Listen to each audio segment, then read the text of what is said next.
नमस्कार, मैं नेहा धीमान और फर्स्ट वर्डिक मीडिया की ओर से आज के इस लाइव में आप सभी का स्वागत है। दर्शकों, आज की इस खास चर्चा में हम बात करने वाले हैं हिमाचल प्रदेश की आर्थिकी की सबसे मजबूत कड़ी के बारे में। आज हम बात करेंगे हिमाचल प्रदेश के सेब बागवानों के बारे में। इस बार अनुमान लगाया जा रहा है कि सेब का कारोबार 6,000 करोड़ के पार जा सकता है, लेकिन इसके बावजूद भी प्रदेश के किसान और बागवान काफी परेशान हैं। बागवानों की परेशानी का क्या कारण है, आज इस मुद्दे पर हम चर्चा करने वाले हैं। और चर्चा के लिए हमारे साथ जुड़ गए हैं डिंपल पांचटा जी, जो सशक्त बागवान भी हैं और ये प्रेसिडेंट है Himalayan society for horticulture and agriculture development के भी। डिंपल पांचटा जी, आपका बहुत बहुत स्वागत है फर्स्ट वर्डिक पर। धन्यवाद। सबसे पहला सवाल डिंपल जी आपसे मेरा यही है कि जब सेब का कारोबार इतना अच्छा चल रहा है तो उसके बावजूद भी क्या जरूरत हिमाचल प्रदेश के बागवानों को पड़ रही है सड़कों पर उतरने की? धीमान जी, अगर मैं आपके चैनल के माध्यम से बताना चाहूंगा कि ऐसी क्या जरूरत आन पड़ी। आप देखेंगे पिछले लगभग कुछ सालों में जी महंगाई इतनी तेजी से बढ़ी है, मगर अगर उसी के बनिस्बत हम सेब की बात करें, आज आप देखेंगे कि लगभग 2010 में 6 करोड़ बॉक्स के करीब बॉक्स हुए हैं हमारे, और जो आर्थिकी जुड़ी जाती है 5,000 या 5,500 के करीब की, तो वो लगभग 10-12 साल से आज भी 5 और 5,500 ही हजार है। जबकि आप देखेंगे कि 10-12 साल में वो ऑलमोस्ट डबल या ट्रिपल हो जानी चाहिए थी, लगभग 15,000 करोड़ तक पहुंच जानी चाहिए थी। तो कहीं ना कहीं ये बहुत ही चिंता का विषय है कि ये जो फार्मर की जो प्रोडक्शन नहीं बढ़ रही या इंडस्ट्री ग्रो नहीं कर रही, सिर्फ एक परिवार तक तो सीमित ठीक है कि भाई सेब हो रहा है हमारे। तो इसीलिए मुझे ये लगता है कि जो ये चैलेंजेस आ रहे हैं, इसलिए हमारे को ये सोचने की आवश्यकता है कि हमारी इंडस्ट्री कहीं ना कहीं डाउनफॉल की ओर जा रही है बनिस्बत इसके कि वो आगे की ओर ग्रो करनी थी। तो ये बहुत ही चिंता का विषय है। महंगाई अपने चरम पर है, मगर जो आप देखेंगे कि अगर आज सेब के बॉक्स की रेट की हम बात करें, जो सेब हमारा आज से 10-12 साल पहले बिकता था एक बॉक्स, आज भी उसी रेट से बिक रहा है। और उस वक्त की महंगाई में और आज की महंगाई में बहुत ज्यादा अंतर है। तो ये बहुत ही चिंता का विषय, इसलिए शायद दोबारा से सोचने की जरूरत है कि हमारी इंडस्ट्री बहुत खतरे में है। जी, आप कहना चाह रहे हैं कि सेब का जो पेटी जो उस वक्त 12 साल पहले जो रेट जाते थे अभी भी वही जा रहे हैं, लेकिन फर्क सिर्फ इतना है कि अब प्रोडक्शन बहुत ज्यादा हो गई है, इसलिए ये अब कारोबार जो है वो बढ़ गया है।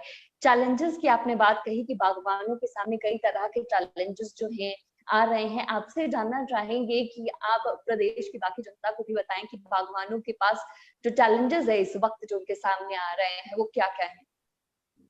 अगर हम अभी वर्तमान स्थिति की बात करेंगे धीमान जी, अभी आप देखेंगे कि भाई एक आक्रोश पैदा हो रहा है आम किसान बागवान के अंदर। तो उसका बड़ा रीजन है कि जो अभी वर्तमान के चैलेंजेस है वो कार्टन और ट्रे के जो रेट बढ़े हैं। आप देखेंगे कि गत्ते में लगभग 6% एक्स्ट्रा जीएसटी लगना शुरू हो गया है। उसका फर्क आज दाम पर भी आप देखेंगे, जो आपको 2 साल पहले जो बॉक्स आपको 45 या 50 रुपए का मिलता था, आज वो कहीं ना कहीं 80 से 85 रुपए तक पहुंच चुका है। तो वर्तमान की चैलेंजेस तो ये है। दूसरा जो वर्तमान में जो बहुत बड़ा चैलेंज है, आप देखेंगे कि जो किराया है गाड़ियों का, माल भाड़ा, तो पिछले वर्ष की ही अगर हम बात करें तो पिछले वर्ष के निस्बत आज जो डीजल के दाम है वो कम है, लगभग 10 रुपए के करीब कम है आज। तो मगर इसके बावजूद भी किराया या उतना ही है या उससे ज्यादा है। इस पे भी मुझे नहीं लगता कि कोई सरकार या सरकार की कोई एजेंसी इस पर रोक लगा पा रही है। उसके साथ साथ जो एक दूसरा तीसरा जो सबसे बड़ी प्रॉब्लम या चैलेंज है वो है कि जो हमारे फफूंद नाशक, इंसेक्टिसाइड या फर्टिलाइजर जो फार्मर इस्तेमाल करता था, उसके दाम में 3 या 4 गुना तक की जो बढ़ोतरी हुई है। तो वो बहुत ही चिंता का विषय है। और इस वक्त की जो वर्तमान की स्थिति है, और एक जो चौथा विषय आएगा वो आ रहा है मार्केट के अप एंड डाउन्स के। आप देखेंगे कि 500-600 रुपए मंडी अभी टूट चुकी है। अभी तो अगस्त आना भी शुरू नहीं हुआ, सीजन शुरू ही नहीं हुआ है। तो ये चार एक तरह के चैलेंजेस है जो ज्यादा है इस वक्त वर्तमान परिप्रेक्ष्य की अगर मैं बात करूं। जी, पिछली बार की अगर हम बात करें, पिछले वर्ष की, तो यही वो साल का समय था जब हम चर्चा कर रहे थे कि सेब का दाम जो है वो बागवानों को सही नहीं मिल रहा है। कई कारण आपने उस वक्त भी हमको बताए थे कि बाहर से जो सेब है वो आ रहा है, जिसके कारण हिमाचल की सेब का दाम गिर रहा है। आपसे मेरी बात हुई थी, आपने मुझे ये भी बताया था कि और भी कई कारण है जिसके अडानी ने जो रेट्स उस वक्त डिसाइड किए थे, या जो भी सो एंड सो जो भी रीजंस थे। पिछली बार सेब का दाम नहीं मिल रहा था, इस बार कॉटन का जो रेट है वो इतना ज्यादा बढ़ गया है। तो कहीं ना कहीं क्या आप मानते हैं कि जो एक मूलभूत व्यवस्था होनी चाहिए थी हिमाचल प्रदेश में ताकि सेब सीजन जो है वो स्मूथली चल पाए, वो नहीं प्रदान करवा पा रही है सरकार? बिल्कुल धीमान जी, अगर आप इसको राजनीति से हटके सोचने की बात करें तो मुझे इस पूरे जो हॉर्टिकल्चर, जब से भी हम भी थोड़े जागरूक हुए या सोशल मीडिया एक्टिव हुआ है, जब हमें हर चीज के बारे में पता होता है, आज तो छोटे से छोटा बड़े से बड़ा राजनीति में इंटरफेयर करता है, सारी चीज का ज्ञान है। तो अगर मैं इसी परिप्रेक्ष्य में ही बात करूं तो जो भी सरकारें रही है आज तक, उन्होंने कभी भी हॉर्टिकल्चर को एक मिशन के रूप में नहीं लिया है। आपने अभी कार्यक्रम के शुरुआत में कहा था कि आर्थिकी की रीढ़ है हमारी सेब, मगर जो ये इस वक्त इंडस्ट्री है, ये फार्मर और या बागवान कहना न्यायोचित होगा कि ये फार्मर की मेहनत है। सरकार, किसी भी सरकार का इसमें अंश मात्र भी योगदान मैं नहीं समझता हूं। सिर्फ एक सरकार क्या करती है कि जो हमारे थोड़ा बहुत जो ड्रॉप सेब होता है उसको एचपीएमसी के थ्रू, हिमफेड के थ्रू लेती है, और वो भी जो लागत मूल्य है लगभग 30 से 35 रुपए पर केजी का खर्चा आता है एक फार्मर को, और उसके मिलते कितने, इस साल थोड़े से रेट किए तो 10.5 रुपए के करीब मिल रहा है पर केजी। तो मुझे नहीं लगता कि किसी भी सरकार ने सीरियसली लिया है। जैसे कि मैंने अपनी पहले भी बात की कि जो 5,000 करोड़ की इंडस्ट्री है, ये कितनी साल से 5,000 करोड़ की है। अगर सरकार इसको मिशन के रूप में लेती या एक टारगेट सेट करती कि अगले 5 साल में इसको हम डबल कर देंगे, तो शायद हम सोच सकते थे कि सरकारें हमारे लिए संजीदगी से काम कर रही है। मुझे लगता है कि ये हॉर्टिकल्चर की अगर यही स्थिति रही और सरकारों का अगर ऐसा ही ढीला रवैया रहा तो सेब बागवानी आने वाले वक्त में हमारे को छोड़नी पड़ेगी, क्योंकि ये फैक्ट्स है।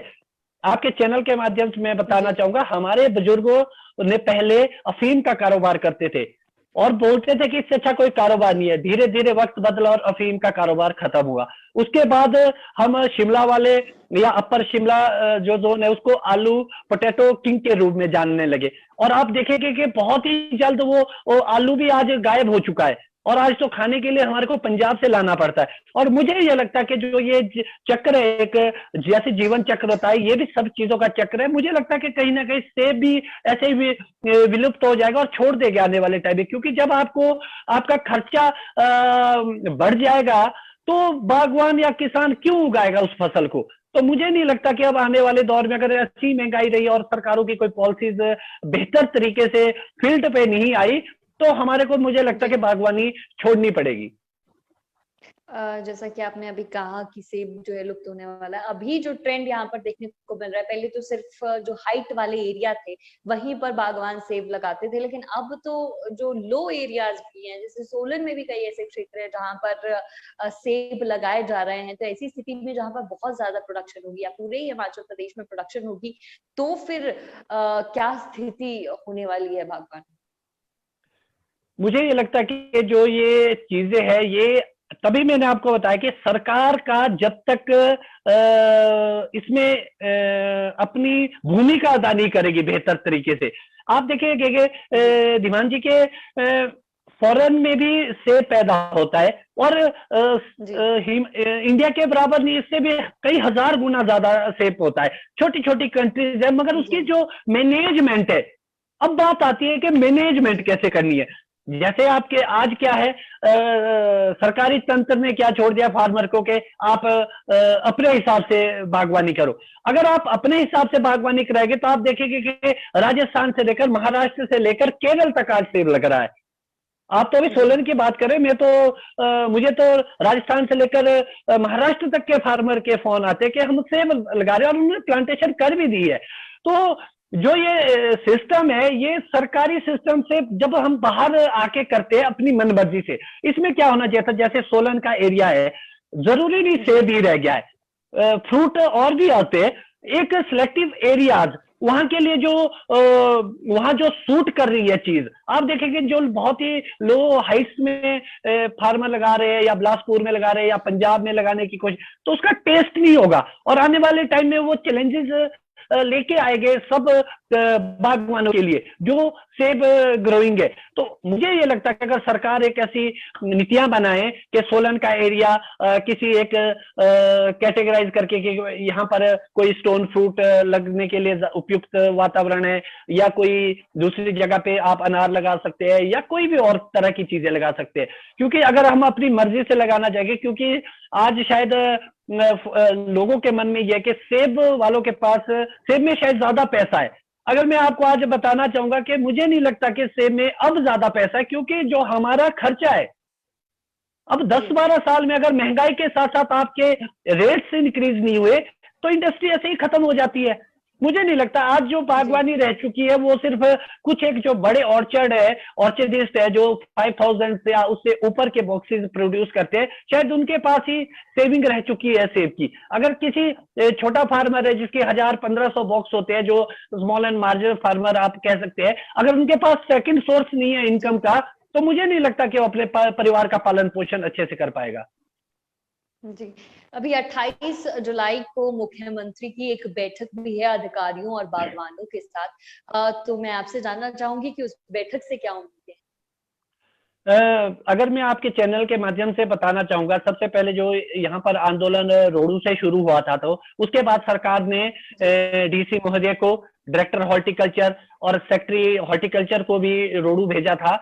तो उनके साथ हमारी बड़ी सार्थक बातचीत हुई, और जो हमारे विभिन्न संगठनों से या फार्मर लॉबी जो वहां पर आई थी, उन्होंने अपने अपने व्यूज दिए, और उसके माध्यम से शायद उन्होंने सरकार को भी अवगत कराया होगा, और भारी रोष को देखते हुए सरकार ने बुलाए हैं।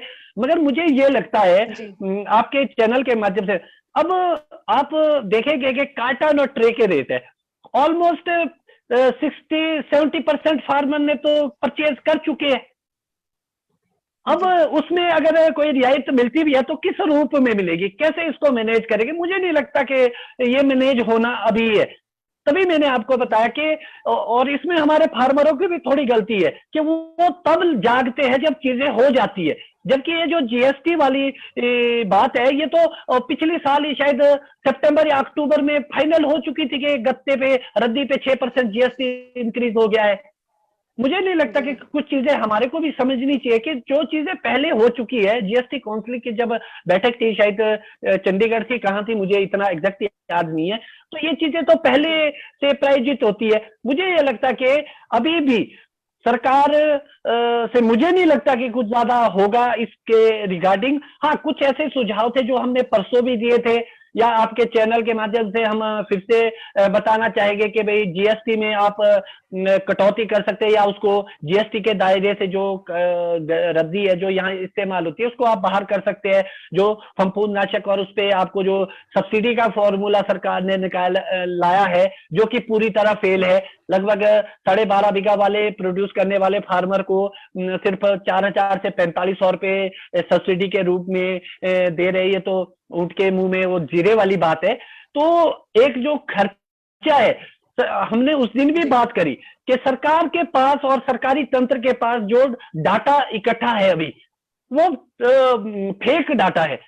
अभी परसों की मीटिंग में आपसे मैं बात करूं तो उन्होंने बताया कि भाई जो आपकी खर्चा आता है पर केजी का, वो 11 से 12 रुपए जो इन्होंने डिसाइड किया है। और जितने वहां इतने सारे संगठन के प्रतिनिधि थे या आम फार्मर थे, तो जो कॉस्टिंग है वो तो 25 से 30 रुपए तक आ रही है पर केजी के हिसाब से, अगर हम देखें। तो जो सरकारी आंकड़े हैं वो भी कहीं ना कहीं गलत है। और मुझे नहीं लगता कि इतना सब ज्यादा कुछ होगा। अभी देखना आपने कुछ दिनों के बाद जब मार्केट डाउन आएगी फिर से हम परेशान हो गए अब कि मार्केट डाउन होगी। अब आपको पता है कि जो बाजार होता है वो किसी के हाथ में नहीं, यहाँ तो सरकार के हाथ में भी नहीं होता, ये तो डिमांड एंड सप्लाई की चेन है।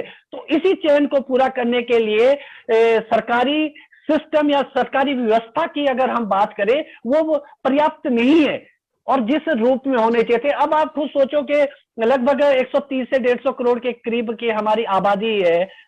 इतनी सारी पॉपुलेशन के लिए हमारे कश्मीर समेत अगर हम जोड़ दें तो मुझे नहीं लगता 12-15 करोड़ बॉक्स होते उन्हें, एक एक दाना भी सब लोगों के लिए खाने के लिए। उसके बावजूद भी इतना बड़ा मार्केट हमारे पास है, उसके बावजूद भी हम मार्केटिंग में फेल हो रहे हैं। उसमें कुछ रीजन क्वालिटी के भी हो सकते हैं, मगर जिस ओर शायद सरकार ने अभी तक ढंग से ध्यान नहीं दिया।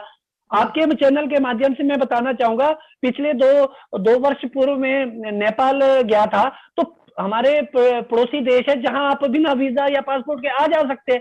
मैं पूरे नेपाल घूमा मगर कहीं भी मैंने इंडिया का एप्पल नहीं देखा बिकता हुआ। पूरी मार्केट वहां चाइना से भरी हुई थी। आप देखिए चाइना कहां से होके कहां कैसे करके पहुंचा होगा ट्रांसपोर्टेशन, जबकि हमारी तो सीमाएं लगती है। तो जो मार्केटिंग पॉलिसी है वो मुझे नहीं लगती कि सरकार की सही है, इस वजह से प्रॉब्लम्स आ रही है। और जो ये कोल्ड स्टोर की या कोल्ड चेन की हम बात करते हैं उसमें भी अभी बहुत विरोधाभास है। आप देखें कि लास्ट ईयर सारे फार्मर ने, मैंने इवन खुद भी, हमने सेब स्टोर किया था, तो सरकार बोलती है कि हम सीए स्टोर से जोड़ेंगे। आप स्टोर से क्या जोड़ेंगे, स्टोर का तो सेब ही नहीं बिक रहा। लास्ट ईयर की आप बात करें तो लोगों को उल्टा बकाया लगा हुआ है फसल का। तो इस सिस्टम पे सरकार को एक बार फिर से विचार करना चाहिए। और मुझे लगता है कि टू बी फ्रेंकली अगर मैं बात करूं कि राजनीति होगी, इलेक्शन ईयर है, सरकार कुछ आश्वासन देगी, फार्मर अपनी बात रखेंगे, नई सरकार आएगी या यही रिपीट होगी ये तो बात का विषय है, मगर मुझे नहीं लगता कि कुछ ज्यादा होना है। तभी हमने एक चीज बोली थी कि जब तक पॉलिसी मेकिंग से लेकर आम बागवानों या संगठनों के पदाधिकारियों को आप मीटिंग में कॉल नहीं करेंगे, उनकी प्रॉब्लम नहीं समझेंगे, वो चाहता क्या है, तब तक मुझे नहीं लगता कि इन स्थितियां ऐसी आती रहेगी और इस स्थितियों से हम बाहर निकल पाएंगे।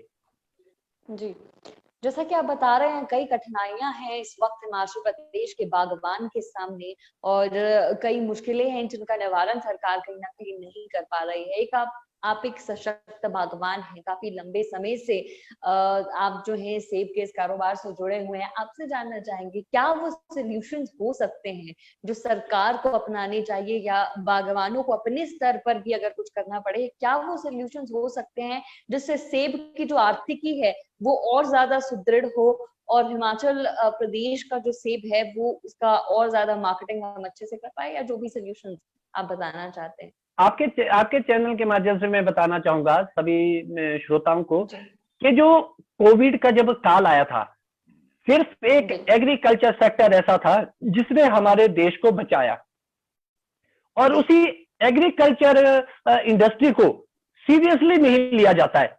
और अगर हम अपने प्रदेश की बात करें, कितना कंट्रीब्यूट करते हैं हम अपने प्रदेश की आर्थिकी में। उसके बाद आती है बात, अगर मैं सिलसिलेवार तरीके से बात करूं, काटन ट्रे की बात आ गई, उस पर सरकार को ये करना चाहिए कि जो आपने, इसमें सबसे बड़ा फेलियर एपीएमसी का मानता हूं मैं। एपीएमसी किस लिए बनी थी? जो एपीएमसी के जो कानून थे वो सिर्फ कागजों पर धरे के धरे रह गए, उसको इंप्लीमेंट नहीं किया गया, चाहे वो मार्केटिंग को लेके था या एक जो सिस्टम। आप देखिए आज एचपीएमसी हमारे को गत्ता प्रोवाइड कराती है और आप देखेंगे कि जो गत्ता वो हमें प्रोवाइड करते, जो दूसरी एजेंसीज है वो उनसे बेहतर गुणवत्ता का, उससे सस्ता काटन उपलब्ध करा रही है। तो बहुत सारी ऐसी चीजें हैं कि जो हमें सोचनी होगी कि भाई ऐसा क्यों है। अगर सर, जबकि हिमफेड और एचपीएमसी काहे के लिए बनी थी? वो इसलिए बनी थी कि जो अगर मार्केट में कभी रेट में ज्यादा उछाल आता है तो उसको कंट्रोल करने के लिए आप उसको कम रेट रखेंगे ताकि दूसरों के दाम घटेंगे। जी। तो एक तो ये प्रॉब्लम आ गई और उसके साथ साथ आप देखेंगे कि दूसरी मेजर प्रॉब्लम है जो काटन ट्रे को लेके है। तो हमने, मेरा अपना एक सुझाव कि सरकार को इसकी इंडस्ट्रियां खुद स्थापित करनी चाहिए, जिसको मैनेज सरकार करे या हिमफेड और एचपीएमसी करे। अगर ये चीजें, और उसके बाद आती है कि जो पहली स्थिति थी हमारी कि दवाइयों पे जब हमारे को सब्सिडी की बात आती थी तो वो बंद कर दी सरकार ने। मुझे लगता है कि सरकारी जो हॉर्टिकल्चर विभाग है उसमें दोबारा से दवाइयां और खादों की उपलब्धता कराई जाए और उसको बेहतर किया जाए। मैं मानता हूं कि 4-6 डब्बे क्यों देने फार्मर को, क्यों ना एक बड़ा सा शोरूम टाइप सरकारी खोले और जिसमें आपके डॉक्टर्स बैठेंगे, एचडीओ बैठेंगे, एफएमएस बैठेंगे, लोगों को गाइड करेंगे, लोग वहां से परचेज करेंगे। जब आप उसको प्राइवेट प्लेयर्स के हाथ में दे देंगे तो वो ठगा जाएगा। तो ये दवाइयां और खादों के रेट तभी कंट्रोल हो सकते हैं जब सरकार इसमें इंटरफेयर करे। और जो मार्केटिंग को लेके है, जो इंपोर्ट की बात हम करते हैं, इंपोर्ट ड्यूटी की हम बात करते हैं, तो इंपोर्ट ड्यूटी को कहीं ना कहीं कम करने की आवश्यकता। आप देखेंगे, मैं पीछे में एक मंत्री महोदय का बयान सुन रहा था, वो कह रहे थे कि अलग अलग पोर्ट से आ रहा है। क्या सरकार को इस चीज के बारे में ज्ञान नहीं है कि भाई किस किस पोर्ट से आ रहा है आपका मटेरियल, और इतनी मात्रा में सेब आ रहा है। और सरकार की आप देखेंगे कि मंशा देखिए, आप किसी भी सरकार की, आज तक आपने कभी देखा कि भाई सेब की कभी प्रमोशन करते हुए किसी सेलिब्रिटी को देखा है, या प्रदेश सरकार ने इस ओर कोई ध्यान दिया है कि भाई सेब की प्रमोशन भी की जाए? तो मार्केटिंग जो स्ट्रेटेजी है वो पूरी तरह विफल है सरकारी तंत्र की। आप देखेंगे कभी बोला जाता है कि हमारे को 20 केजी का बॉक्स भरिए, कभी कहा जाता है कि भाई आप क्रेट्स में से बेचिए। और आप स्थिति देखेंगे, पिछली सरकार ने कोशिश की, वो फेल हुई, इस सरकार ने क्रेट की कोशिश की, वो फेल हुई। अगर बेहतर समाधान की मैं बात करूं, अगर क्रेट की बात आती है, तो मेरा अपना मानना कि जो ब्रांड होता है, जो सिलेक्टेड सेब होता है, वो कभी भी ट्रे में नहीं, आपके क्रेट में नहीं बिकता है, उसको आप कार्टन में रहने दीजिए। मगर जो दूसरी चीजें आपके पास ऑफ वैरायटी है या जो बी ग्रेड सी ग्रेड सेब है, उसको आप कहीं ना कहीं क्रेट्स में बेचिए। तो मुझे लगता है कि बहुत सारे सोल्यूशन है अगर सरकार इस ओर ध्यान दे। सबसे बड़ी बात फिर से वही आती है कि जब आपकी पॉलिसी मेकिंग होती है, जहां प्लानिंग बनती है, वहां पर फार्मर उस मीटिंग से नदारद रहता है और वहां ऐसे लोग बैठते हैं जिनको हॉर्टिकल्चर का कोई ज्ञान नहीं है। तो मुझे लगता है कि बहुत सारी कमियां हैं जिस बारे में सोचना चाहिए। तो डिम्पल जी, क्या आपका मानना है कि जो बागवान इस वक्त आगे आ रहे हैं या जो प्रदर्शन हो रहे हैं या जो मुख्यमंत्री के साथ बैठकें हो रही हैं, उसमें कहीं ना कहीं ऐसे बागवान मौजूद है जिनका हॉर्टिकल्चर के साथ कोई लेना देना नहीं है? नहीं, जो तो अभी आप देखेंगे कि जो मीटिंग्स हो रही है, जो किसान संगठन है, उनका सबका हॉर्टिकल्चर से लेना देना, और वो परेशानी में है क्योंकि ये आम जन आक्रोश है। इसको सरकार को समझना। मेरा कहने का ये मतलब है कि जब आपकी पॉलिसीज बनती है, सरकार जिन लोगों के साथ बैठती है, वहां पर बागवान की भागीदारी नहीं है। मेरा अपना ये मानना है। आप देखेंगे कि सरकार कितने किसान संगठनों को बनाती है, उनको प्रमोट करती है, और आप जो लीडरशिप देखेंगे उनको तो अपने ऑर्चर्ड का पता भी नहीं होता कि ऑर्चर्ड कहाँ है, कैसे काम होगा, लोगों की प्रॉब्लम क्या है। सिर्फ किसान संगठन बनाने से किसानों की बातें सरकार तक नहीं पहुंचेगी। सरकार को ओपन प्लेटफॉर्म रखना चाहिए जिसपे सारे जो संगठन है वो अलग अलग विचारधारा के हो सकते हैं, उनको आप बिठाइए, उनके साथ बातचीत करिए जब भी आप पॉलिसीज बनाते हैं। तो मेरा कहने का मतलब था कि वो लोग है, मगर जो अभी रैली से जुड़े हैं या जो प्रदर्शन कर रहे हैं, वो तो सारे बागवान है और वो अपनी आजीविका को लेके परेशान है। और ये आम लोगों की बात है, जरूरी नहीं कि वहां पर कुछ लोग नहीं आ रहे हैं तो उनकी प्रॉब्लम नहीं है, ये सब लोगों की प्रॉब्लम है और बखूबी निभाई जा रही है ये सारी चीजें।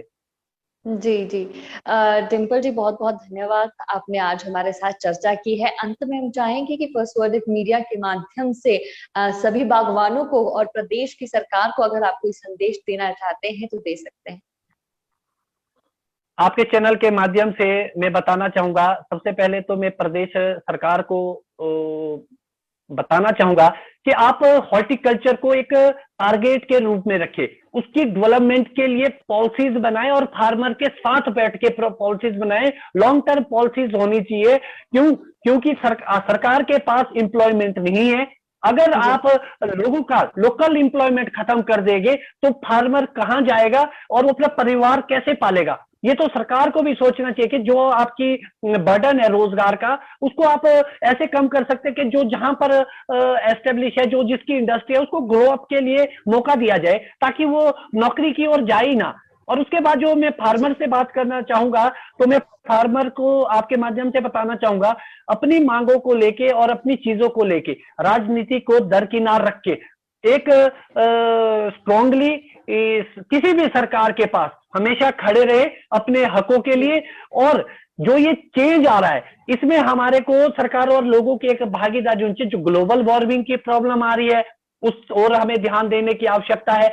दूसरा है क्वालिटी फ्रूट प्रोड्यूस करना। अगर हम क्वालिटी और प्रोडक्शन को की ओर ध्यान नहीं देंगे तो कहीं ना कहीं ये इंडस्ट्री खत्म की ओर जाएगी।